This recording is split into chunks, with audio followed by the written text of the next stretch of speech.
The George Floyd thing was very unique because of the time that it took place, i.e., kind of coronavirus lockdown, how focused everyone was on social media, and therefore the groundswell of shock and anger and trauma and everything that it came with. And I think what was weird about processing it was I went traveling around the USA because my dad, who was Chinese from Hong Kong, he had two heroes when he was a kid, Albert Einstein and Martin Luther King. When you ask your father when you're about 12 years old, like, who's Martin Luther King? What's the deal with this guy?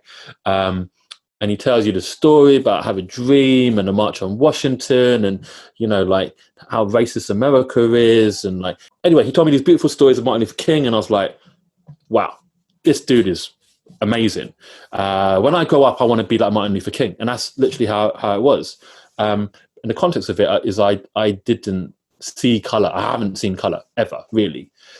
I've been aware of color and aware of my own color, but I don't see color when I look at other people so much.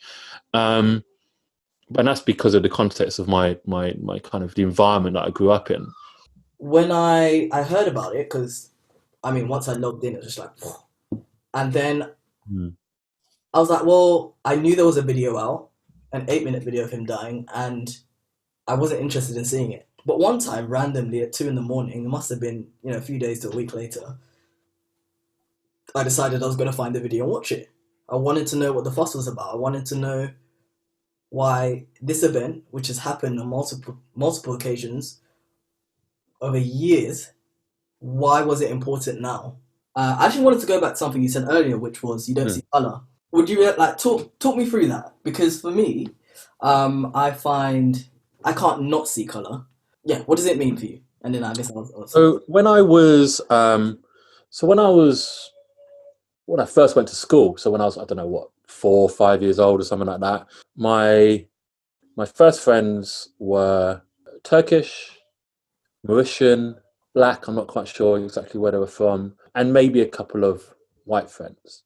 So from a very early age, as soon as I started socially integrating with other people, the majority was the minority, and therefore I was a minority in terms of my singular self, but joined up with other people, and not intentionally. Obviously, we were like 4 or 5 years old, but I guess on some kind of instinctive level, there was a you know, I think there is an instinctive, maybe it's not instinctive, maybe it's systemic, but being drawn to people who are also minorities. The idea of not seeing color and the idea of is more of an issue for other people than it is for me. It's literally just how, but I kind of see color and by extension prejudice as being the makeup of perception.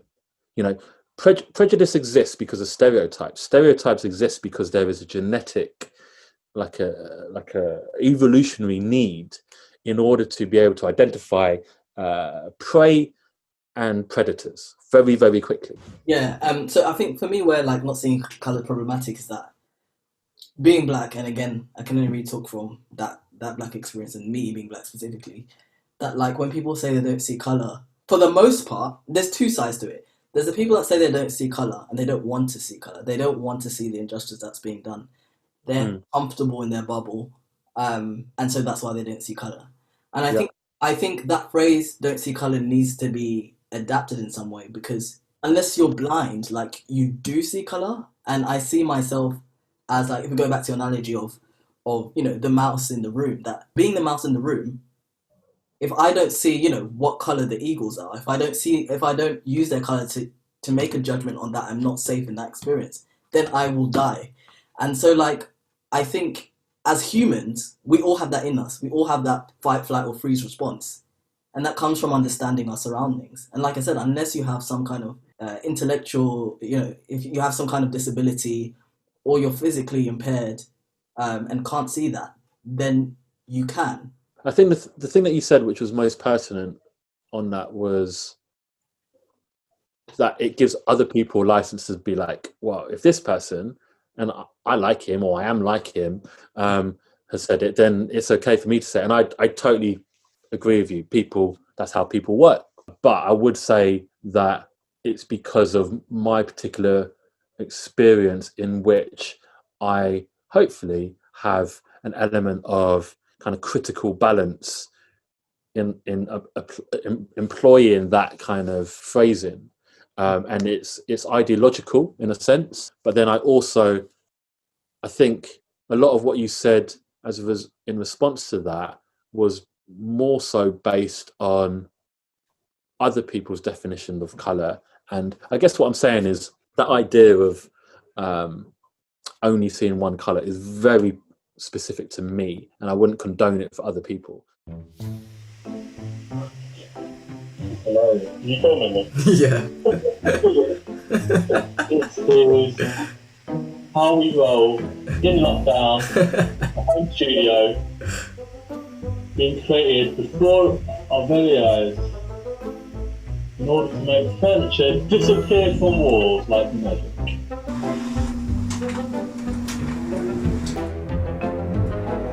Okay.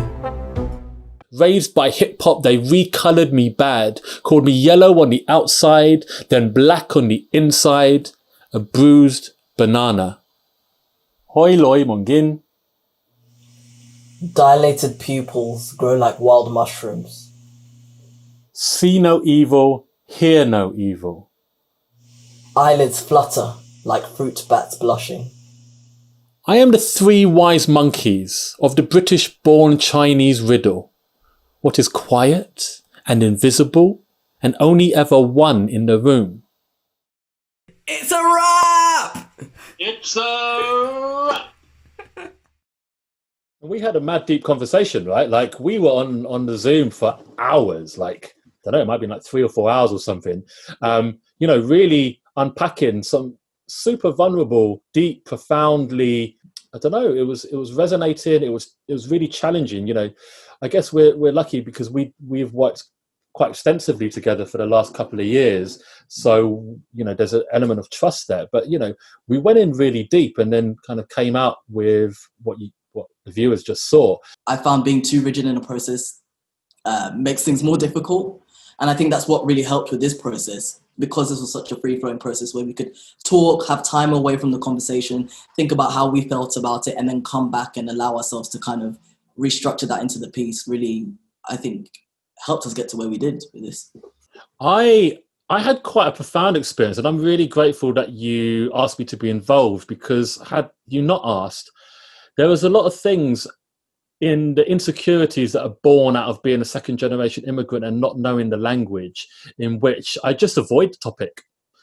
I would default to English, for example, if I'm in a Chinese restaurant, because of fear of being kind of mocked because my accent's rubbish. And I'm also aware that my accent may well have been rubbish in the video Pangolin Skin itself. But I think what you taught me in the process, and what therefore I learned, was to be brave in your identity. And even though I may not be the fully formed kind of Cantonese speaking Chinese person who could, when I went traveling, you went to Zambia a few years ago, I went to China and across Southeast and East Asia, that I could be that person who could, mold in. But, the reality is when I was in China, people would speak to me in in Mandarin, and I'd just be like, and that was a really alienating experience for them to then switch on me and treat me differently as a result of this kind of thing. And so I bring that back into the UK and kind of harbor it as an insecurity. In a way, that's kind of a blessing and a curse, that maybe I don't experience that as often, but I definitely relate to those feelings of isolation and not being a part of a community in the same way. And I think, through our projects that we've done together, particularly Toy Box, where, I was like, I wanted to write this piece in my mother tongue because this album was connected to my childhood. I found that so empowering, and that's why I was like, Dan, I know you don't feel comfortable, and I wasn't sure whether you would do it, but I was just like, just give it a try, because the power that I felt from that was really something. And I think, with me being a care leaver as well, I don't think we should ask for permission to be who we are, and that we should we should discover that on our own terms, basically. Yeah, absolutely. I couldn't agree with you more. I think, yeah, for me personally, I felt really vulnerable. And like I said, I think it's important to go through that space. And hopefully Pangolin Skin will be an opportunity for people to reflect on their own sense of identity, or rather the disconnection from their heritage, if that's the case.